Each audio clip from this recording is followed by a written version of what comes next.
Hi Hey, there, Monique. Monique. Hi, Chris. It's good to have you all together today.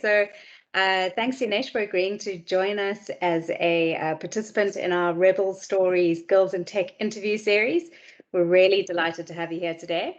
I got the opportunity to meet Yanesh recently when she volunteered to take part in our mentorship program. So thank you, first of all, for volunteering as a mentor for Girls in Tech. Pleasure. And in my meeting with you, I obviously heard a little bit about what it is you do.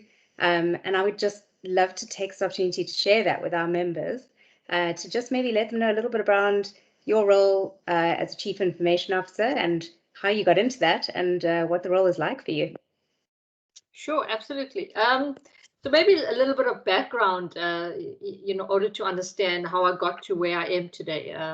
So to paint that picture, if you can allow me that opportunity, Mm. Monique. Um, so I grew up in a little town called Escort in the middle of KwaZulu-Natal. Very close-knit community, a small community as well. So did my matric there, then went over to Wits to study computer science and mathematics.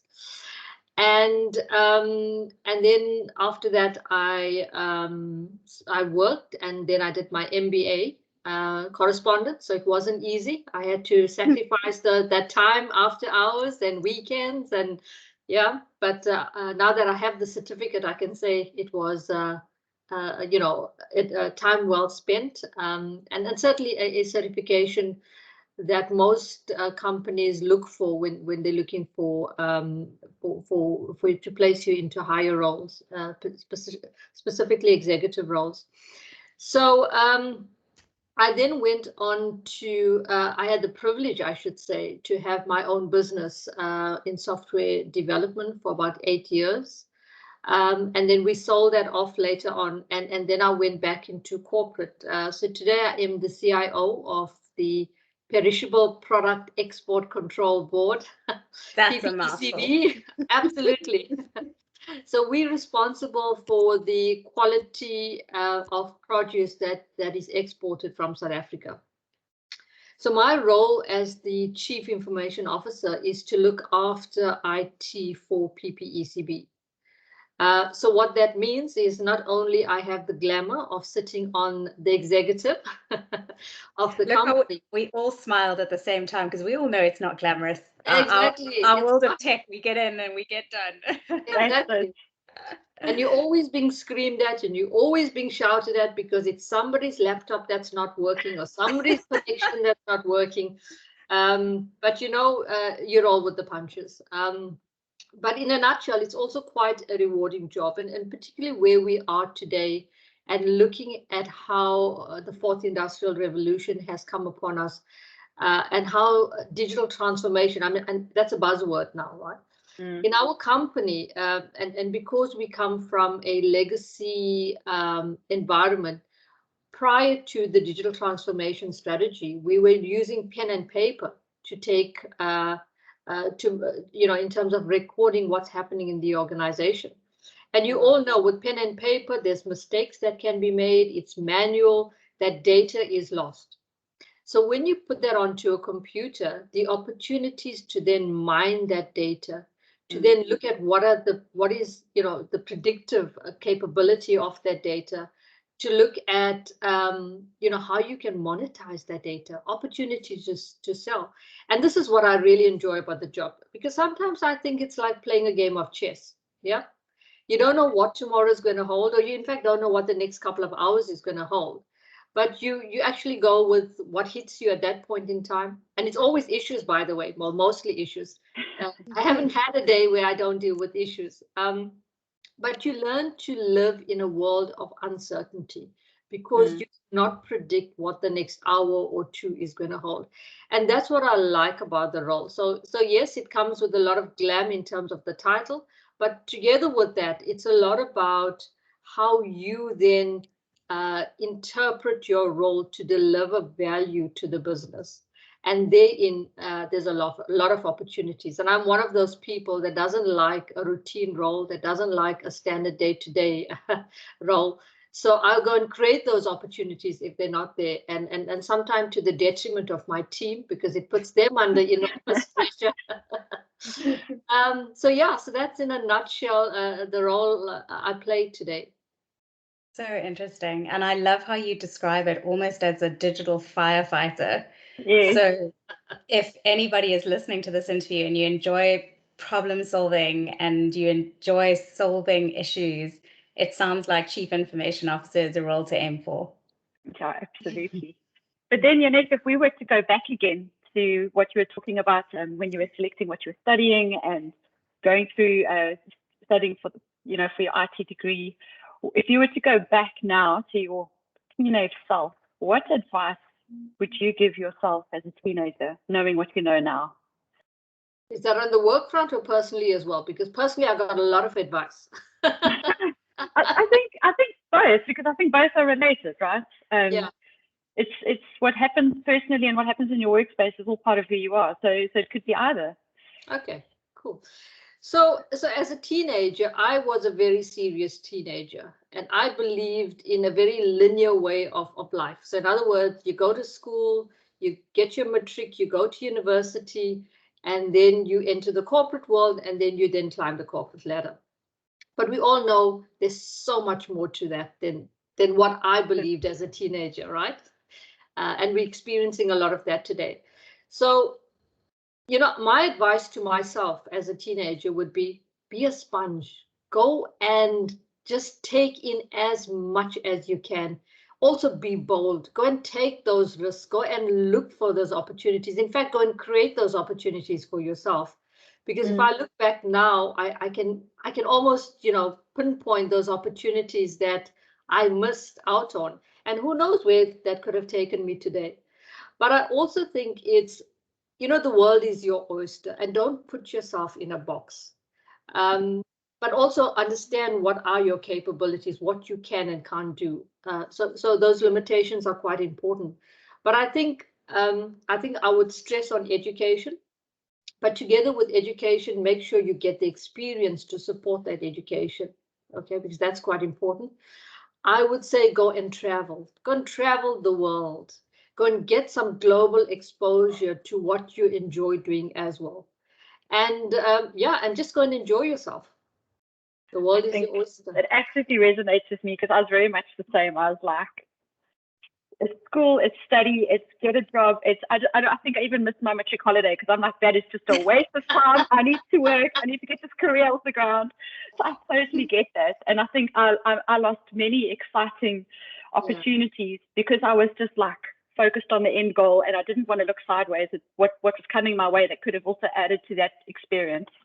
So that absolutely resonates with me. And be a sponge. What a great piece of advice. Just be a sponge because, what is amazing about this industry for me is the three of us on this call have had very different backgrounds. And so, you have opportunities within this industry that are just so diverse and so unknown and they're evolving all the time. And, I think you spoke briefly to your MBA. And I think you're very humble. So your position is actually an incredibly senior leadership position. And so I think for a lot of people who may listen to this interview, you're an inspiration, Yanesh, that we can, as girls, reach these positions. I'm interested to know perhaps just if there's one particular thing, and maybe not one, maybe one or two, just a factor that you really feel has led to your success of being able to step into a role at this level. Any particular factor, whether it's people that have influenced you or background in your education. I'd love your thoughts. I think the biggest, I mean, there's a number of factors, and I can keep here all day talking about the great inspirational people in my life. But I think the biggest factor that has led to my success is the belief in myself that I can do it. That if I fail, I must try again. And I was reading an article the other day that spoke about when a child starts to walk. Do you think after the first 10 falls, that child stops trying to walk? No? They try and try and try, and that's why we're all here today, able to walk. So it's the same thing. So yes, you're gonna fail. Yes, you're gonna, negative things happen, but don't let that bring you down. Just believe, if you believe in your heart that you can do something, it will happen and you will achieve it and you will do it. So that perseverance and determination stays with me. And even, believe it or not, I've been trying to do the Rubik's Cube with my son this past week. And I can see that coming out in there, because he says to me, Mom, let's just give up now. This thing is too hard. I said, no, we are going to do this. And You're a braver woman than I am. Yeah, I'm guessing you're not just trying to do one side, you're actually trying to do the whole cube. The whole cube. So we managed to get the top, You and me, the Monique. second layer. It's the third layer we at the moment. But but that's life. Wow. You can't give up, because as soon as you give up and as soon as you stop believing and trusting in yourself, that is when you're not going to achieve stuff. So that's what I believe is my success, amongst a lot of other inspirations that I've had along the way. Your story around the Rubik's Cube makes me laugh, because I've got a developer that I know in the team, and we had a Rubik's Cube at the office, and the days were still in the office. And I kind of threw it to him and I said, come, how long is it going to take you? And he did this thing in less than 2 minutes. I kid you not. So then I thought to myself, anyone on this call who's watching this interview and can do a Rubik's Cube in under 2 hours, you should be a developer. All I'm saying. In 2 minutes, you should be a developer. I agree. Yeah. So I think the three of us being here, and you being on the mentorship program and being a mentor, and just talking about our experience as women in IT, obviously having women in this industry is important to us. And maybe from your perspective, Yanesh, what do you think is so great about this industry? That why should girls join our industry? What makes it special? Well, for one, it's the future. If you look at the scarce jobs in the country, government has noted that IT jobs, and it's the whole discipline of IT, there's not just one aspect of IT, where the jobs are particularly scarce, to the point at they're looking at getting immigrants in to fill in technology jobs. And that's saying a lot, right? The second thing, and I know most people say they don't care about it, but let's be honest, at the heart of it, we do care about money. It is a great paying job. And I think, it gives you also a lot of satisfaction, because it's about bringing your innovation to whatever you're doing. It's about getting something to work. And once you've achieved that, you actually feel a deep sense of success within you.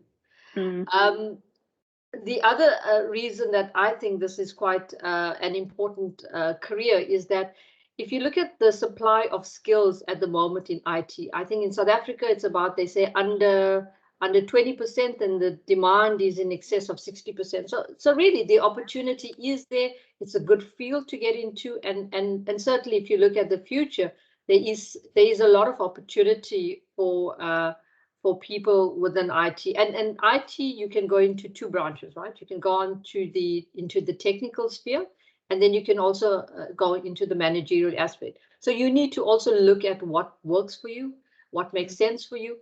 And then, live your dreams. Absolutely agree. Live your dreams. That's a good caption for this interview, I think. Yeah. I love that you alluded to the financial component of the industry that we're in. I myself have experienced financial difficulties. I sort of shared a bit of my story personally in my Rebel Story interview. And I think it's something that often isn't spoken about, particularly to young girls. And there's really nothing wrong with aiming for a great salary and making sure you're positioning yourself in an industry that is growing and is only going to grow more. And I love also that you shared that there's two streams. You don't have to be a pure technical focused person to get into this industry. There's so many jobs that require soft skills and high EQ and relationship management. It's just, once you start exploring, sort of the list of opportunities are endless. I'm actually going to flip Claire's question on its head a little bit and say, not why should girls consider jobs in this industry, but why do you think our industry needs more girls? Great question. But when I interview at the moment, and it's senior positions, management roles, it's very hard to find women to appoint in these roles. I mean, it's really, you have to really look hard. I sat in a CIO forum this morning. I was the only female in the forum. If you look at a lot of boardrooms today, they're mainly filled with males. So I think it's a great opportunity to diversify, to bring more women into the strategy of the organization, to bring some emotion into business as well. Because women come with a different angle, and that diversity, I think, lends itself to a richer organization at the end of the day, not necessarily just that it's women. I mean, on the other hand, you don't just want a purely woman only boardroom type environment. You want a good mix, a good diversity, so you can have good conversation. So I think really it's about creating that environment that creates that platform for further diversification. Moving the dial. I think as Girls in Tech, we're quite excited when we hopefully one day have reached our objective of sort of addressing the gender disparity. And at that point, it becomes about diversity on the whole. Absolutely. Really wonderful. Yeah, it's I know within Mint we have a lot of women in senior roles, and it's really great to see when you sit in a meeting and you see all the women in the call or in the office. It's really great, and I challenge all companies just to really look at recruiting women, because as you say, it brings a balance. It brings a balanced view on things. Yeah, agree. So I referred earlier to the virtual boardroom. It's been quite a different way of working for the last 18 months. We've all had to adapt to our virtual way of working and not being at the office as much. And I wonder, Yanesh, if you could, from your experience, give us maybe a nugget of wisdom or some tips or tricks around how you coped being a CIO, being a mom. How do you balance these things? And maybe you can give us a few tips and tricks on how you've managed to cope over the last 18 months. I think I could learn a lot from a lot of other people on this particular topic, but I will share with you my experiences. So when we went into lockdown, I decided that I was going to take the dining room in which to work from because it had better views. So I did that. I did that, and then I realized, and it was only a couple of weeks ago, I realized, I looked at my watch. So I would sit there from 8 o'clock in the morning. And then at 5 o'clock, I would look at my watch and say, so how many steps did I do today? And, under 1,000. And I got a shock of my life. And I was wondering, but why is your back paining and this paining? And it's because you don't get up, you don't move. You're actually sitting there. You might only go, to the toilet or to pick up your lunch or something, but that's about it. So I decided now to move myself into one of the spare bedrooms where I don't come in outside so-called working hours. Okay. So I only come into the room if I have work to do. Otherwise, work becomes a 24/7 thing, and it really consumes your life. And so that wasn't very healthy. So that is the one tip I can give. The other thing that I found quite interesting is I was reading an article, or I stumbled upon something the other day that said that prior to lockdown and COVID, our days were made up of a large proportion was driving to and from work every day.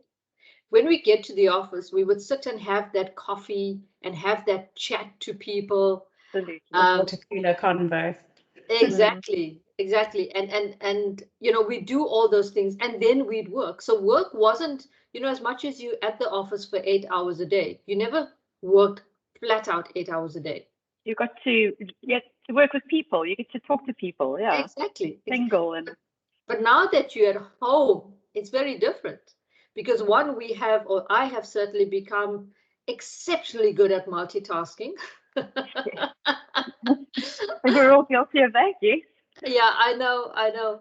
And but also that, you tend to just sit down, buckle down and work.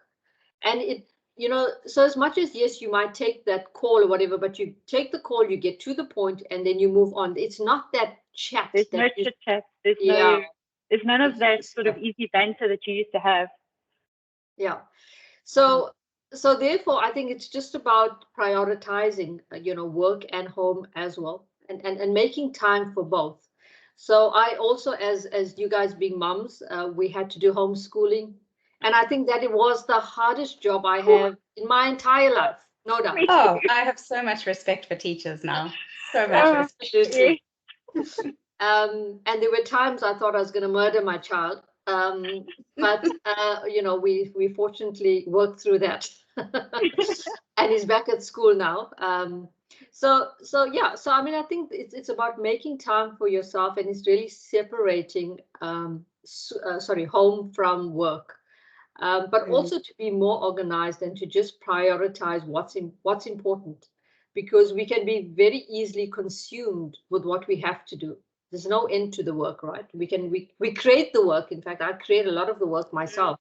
um, and I think if you force yourself to stop at a certain time, then it'll help create a better balance. And the other thing is just a balanced lifestyle from an exercise point of view. So I tend to try and go for a walk at least, if I don't make it to the gym, in the afternoons, to have that blood flowing.